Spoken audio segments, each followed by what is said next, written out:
Hello friends, આપણે ધોરણ 9 ગણિતમાં પ્રકરણ 3 યામ ભૂમિતિ માટે વાત કરતા છે। તો મિત્રો, અહીંયા આગળ આપણે કેટલીક વસ્તુ જોઈ ગયા કે યામ સમતલમાં બિંદુ કઈ રીતે દર્શાવી શકાય છે, તેના માટે આપણે અહીંયા આગળ ચર્ચા કરી ગયા છે। તો એને દર્શાવવા માટે આપણે એક તો સમક્ષિતિજ આડી લીટી અને શિરોલંબ ઊભી રેખાની રચના કરવી પડે, તો તેના આધારે આપણે બિંદુ દર્શાવી શકીએ છીએ।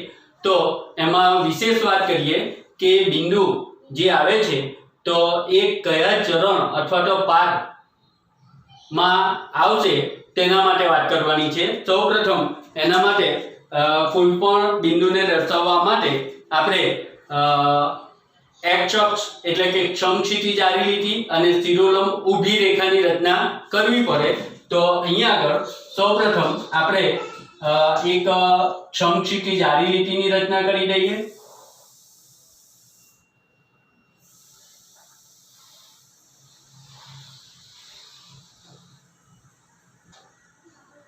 જેને આપણે વાત કરી ગયેલા x અક્ષ તરીકે દર્શાવી શકીએ અને શિરોલંબ ઊભી રેખા જેને આપણે y અક્ષ તરીકે દર્શાવી શકીએ છીએ।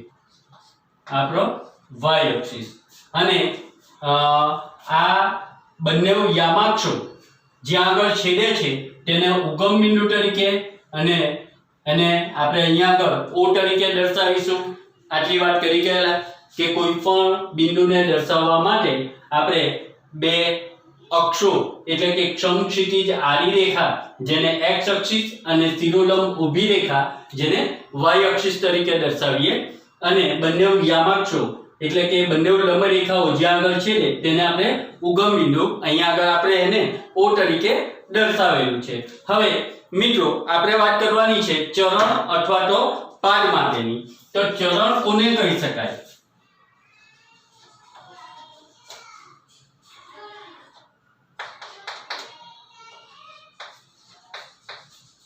अथवा बीजा शब्दों में एने पाद तरीके पण ओळखवामां आवे छे।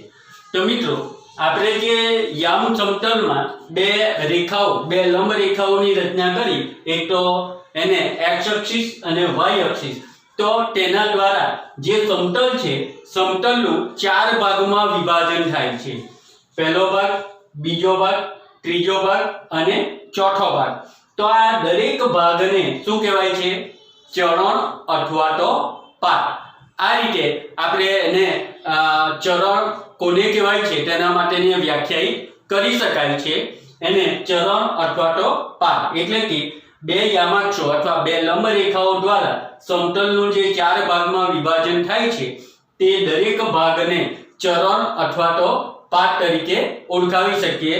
हवे मित्रों, एमां जे बिंदुना याम आवशे तेना माटे सौप्रथम आपणे योग्य प्रमाणमां दर्शावी दઈએ।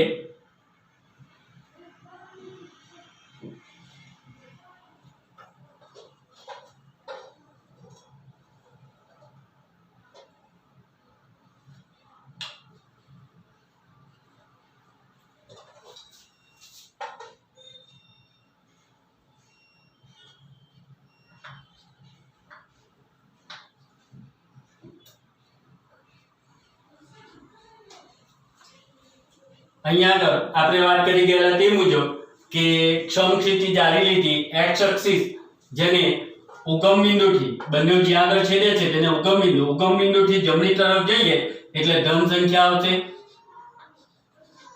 એટલે x અક્ષની ધન દિશા તરીકે ઓળખાય છે। ઉગમ બિંદુથી ડાબી તરફ જઈએ x અક્ષિસ ઉપર એટલે x અક્ષની ઋણ દિશા જેને આપણે ox ડેશ તરીકે દર્શાવીએ છીએ, જેમાં -1 -2 -3 -4 आ रीते दर्शाववामां आवे छे। ऋण संख्या आवशे एने ऋण दिशा पण कहेवाय छे x अक्षनी।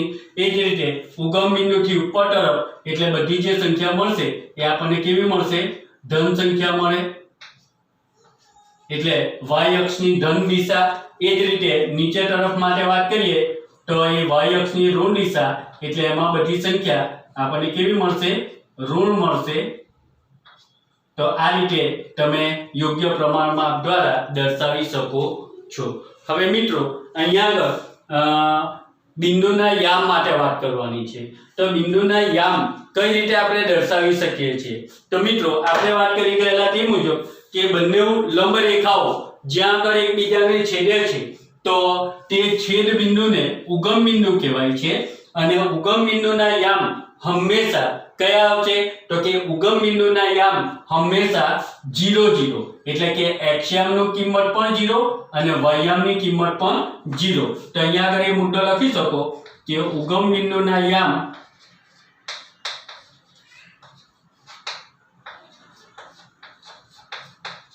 હંમેશા કયા આવશે? 0 0. ઓકે, ચાલો એ જ રીતે આપણે વાત કરીએ x અક્ષ ઉપરના બિંદુ માટે. તો x અક્ષ ઉપરના કોઈ પણ બિંદુ માટે વાત કરો તો અહીંયા આગળથી કોઈ પણ બિંદુ કે ઋણ તરફ પણ જઈએ તો કોઈ પણ વાસ્તવિક સંખ્યા આવી શકે. તેમાં જે x યામ છે તે x યામની કિંમત મળશે, પરંતુ એના ઉપર y યામ કેટલો થશે? તો કે y યામની કિંમત એ અક્ષ ઉપર કેટલી થાય? 0. એટલે x અક્ષ ઉપરના બિંદુ માટે વાત કરીએ તો x અક્ષ પરના બિંદુ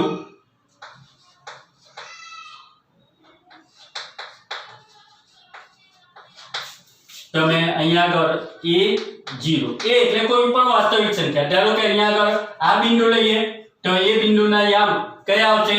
તો કે 2 x અક્ષ ઉપર કેટલું છે? 2 એકમ એટલે 2 અને y યામ કેટલો થશે?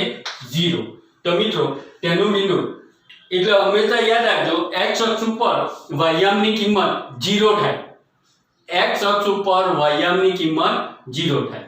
એ જ રીતે y અક્ષ ઉપરનું બિંદુ, તો કે y અક્ષ ઉપરનું બિંદુ માટે વાત કરીએ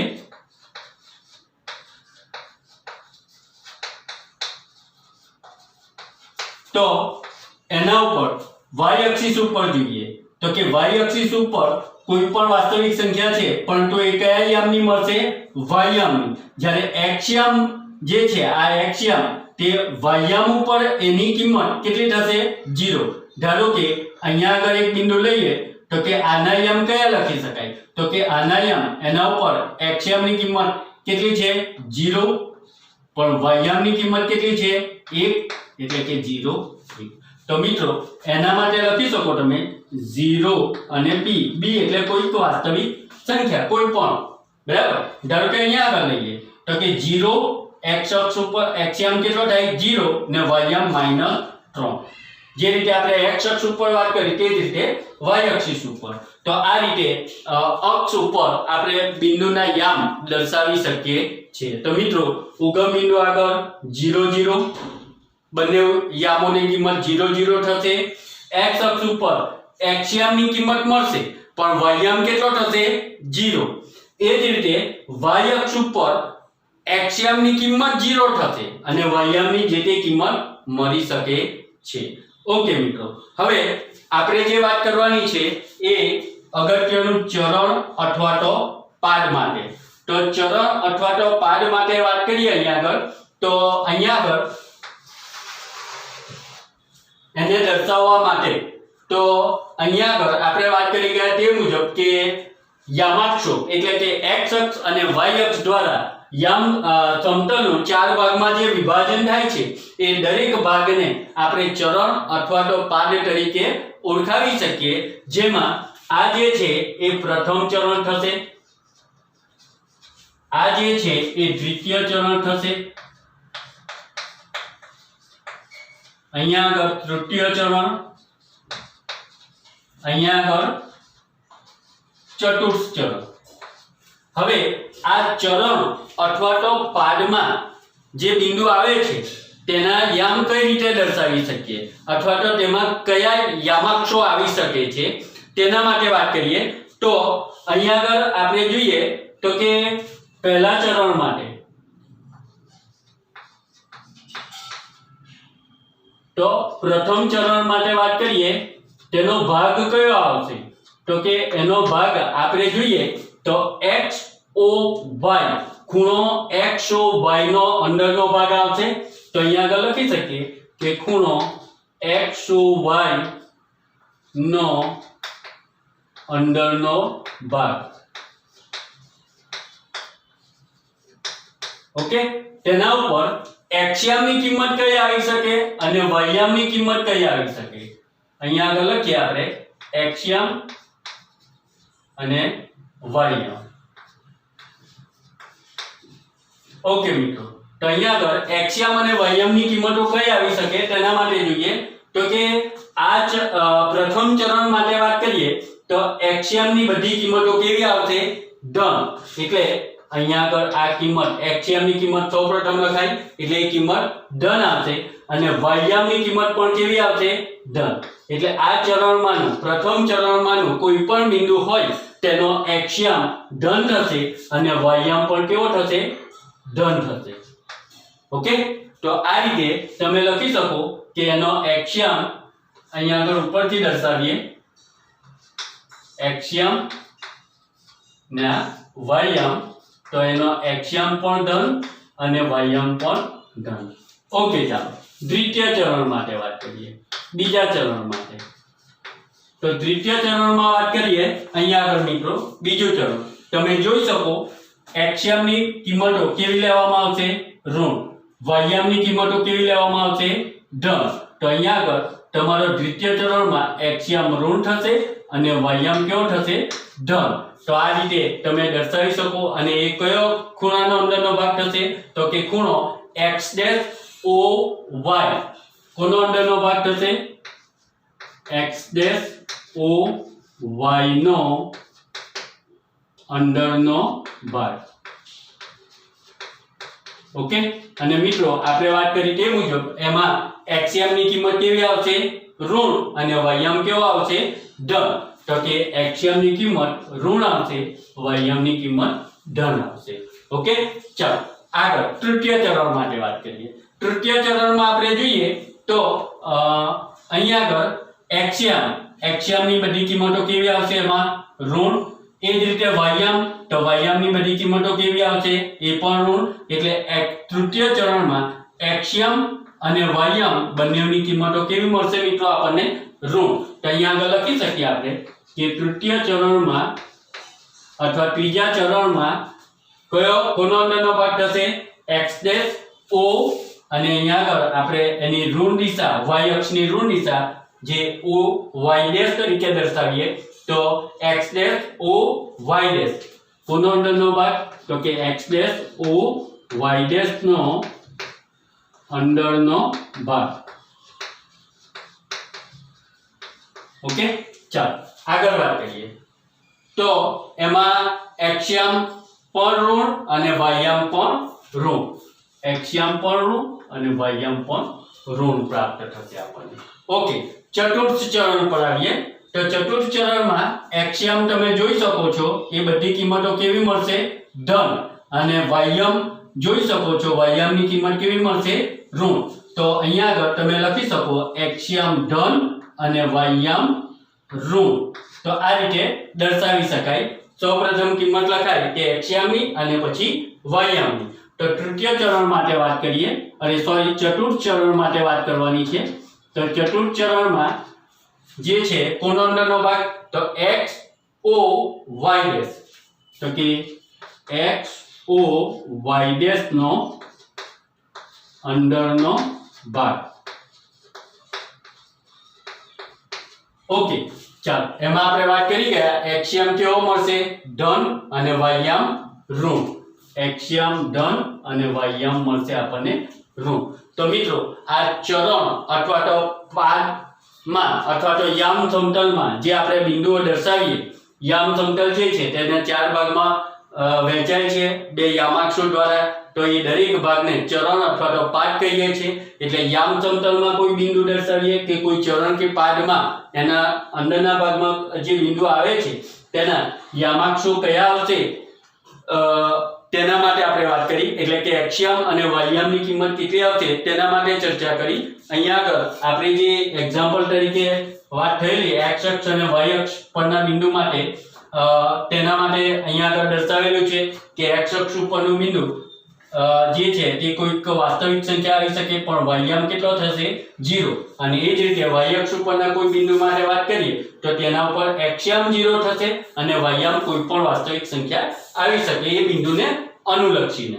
ઓકે, તો આ રીતે તમે યામાક્ષમાં અથવા તો યામાક્ષો દ્વારા રચાતા યામ સમતલમાં જે ચરણ અને પાદ જેમાં બિંદુઓ છે તેને કઈ રીતે તેની કિંમતો કઈ આવી શકે તેના માટે વાત થઈ કે પ્રથમ ચરણમાં એક્સયામ અને વાયયામ બંને ધન, દ્વિતીય ચરણમાં એક્સયામ ઋણ વાયયામ ધન, તૃતીય ચરણમાં બંને એટલે કે એક્સયામ અને વાયયામની કિંમત ઋણ મળશે, ચતુર્થ ચરણમાં એક્સયામ ધન વાયયામ ઋણ મળશે. હવે અહીંયા આગળ એક ચરણ અથવા તો પાદમાં જે બિંદુ દર્શાવીએ તે કઈ રીતે એના યામાક્ષો એટલે કે યામો આપણને પ્રાપ્ત થાય છે તેના માટે જોઈએ તો એમાં આપણે કોઈ પણ બિંદુ દર્શાવવું હોય તો એ બિંદુના આપણે ધારો કે એક્સયામની કિંમત મેળવવી છે તો અહીંયા આગળ એક બિંદુ એક્ઝામ્પલ તરીકે લઈએ.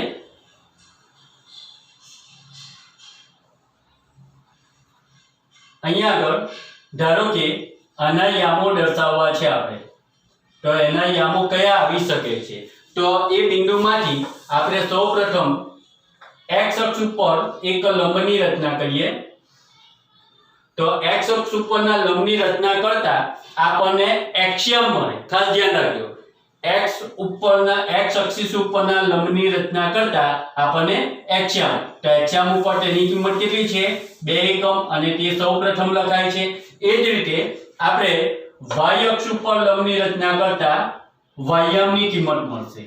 તો કે y અક્ષ ઉપર લંબની રચના કરતા y ની કિંમત y અક્ષ ઉપર કેટલી કિંમત છે 1. તો એ બિંદુના યામ એટલે કે એક્સયામ 2 એકમ અને વાયયામ 1 એકમ થાય. આ જ રીતે કોઈ પણ ચરણ અથવા પાદમાં તમે બિંદુ દર્શાવવું હોય તો x અક્ષ ઉપર લંબની રચના કરો અને y અક્ષ ઉપર લંબની રચના કરતા તેના યામાક્ષો મેળવી શકો છો. ઓકે, ચાલો હવે આમાં જ આપણે સ્વાધ્યાય 3.2 માટે વાત કરવાની છે.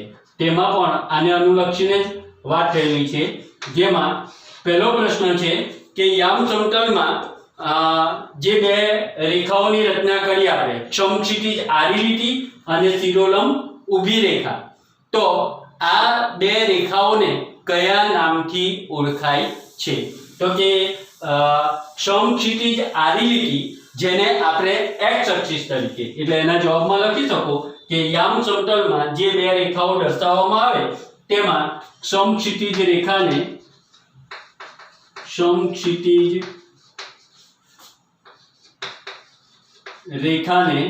કયા અક્ષ તરીકે x અક્ષ તરીકે અને શિરોલંબ રેખાને કયા અક્ષ તરીકે y અક્ષ તરીકે દર્શાવવામાં આવે છે. ઓકે, અહીંયા આગળ આ રીતે આપણે સમક્ષિતિજ રેખાને x અક્ષિસ અને શિરોલંબ રેખાને y અક્ષિસ તરીકે દર્શાવી શકીએ છીએ. મિત્રો હવે બીજો પ્રશ્ન છે એમાં કે આ જે યામાક્ષો આપણે દોરેલા છે x અક્ષ અને y અક્ષ, તો તેના દ્વારા સમતલના જે 4 ભાગ પડે છે તે દરેક ભાગને શું કહેવાય છે તો આપણે વાત કરી ગયા કે એ દરેક ભાગને ચરણ અથવા તો પાદ એટલે કે લંબ રેખાઓ દ્વારા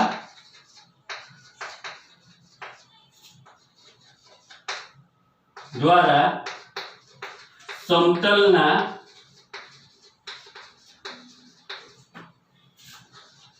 4 ભાગ બને છે તે દરેક ભાગને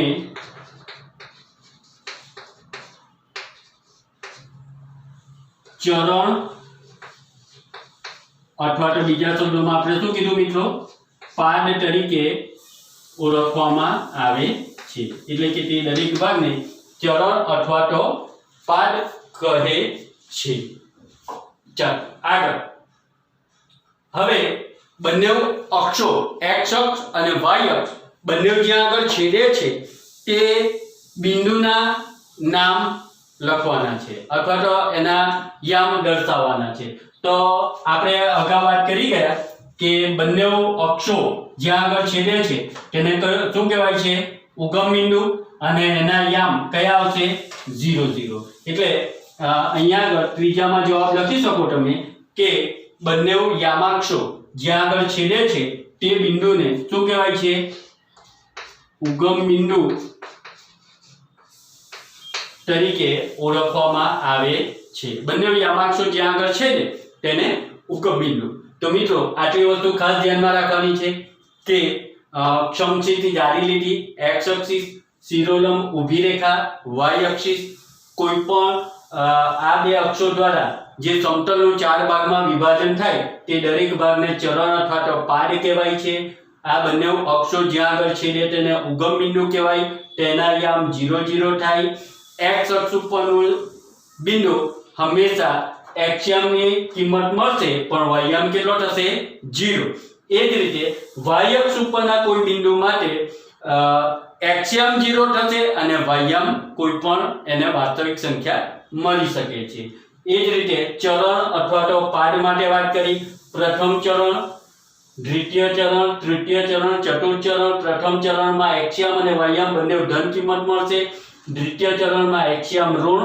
y યામ ધન તૃતીય ચરણમાં બંને ઋણ મળશે x યામ પણ ઋણ અને y યામ પણ ઋણ ચતુર્થ ચરણમાં x યામ ધન મળશે અને y યામ ઋણ તો આ રીતે અને કોઈ પણ ચરણ અથવા તો પાદમાં જે બિંદુ દર્શાવીએ છીએ તે બિંદુ એટલે કે x યામ કેટલો હશે અને y યામ કેટલો હશે તે શોધવું હોય તો આપણે વાત કરી ગયા તે મુજબ કે અહીંયા આગળ આ બિંદુ છે તેને દર્શાવવું હોય તો એ બિંદુના x યામ કેટલો મળશે તેના માટે x અક્ષિસ ઉપરથી બિંદુમાંથી લંબની રચના કરીશું તો એ કેટલો એકમ મળે છે 2 એકમ અને એ જ રીતે y યામની કિંમત મેળવવી હોય તો y અક્ષ ઉપર તે બિંદુમાંથી લંબની રચના કરીશું એટલે y યામ કેટલો મળે છે 1 તો એ બિંદુના યામ થશે 2 1 તો મિત્રો આ રીતે આપણે બિંદુને કોઈ પણ ચરણ અથવા તો પાદમાં દર્શાવી શકીએ છીએ મિત્રો અહીંયા આગળ ખાલી જગ્યા એક ગુણના પ્રશ્નો અથવા તો આલેખ પત્ર ઉપર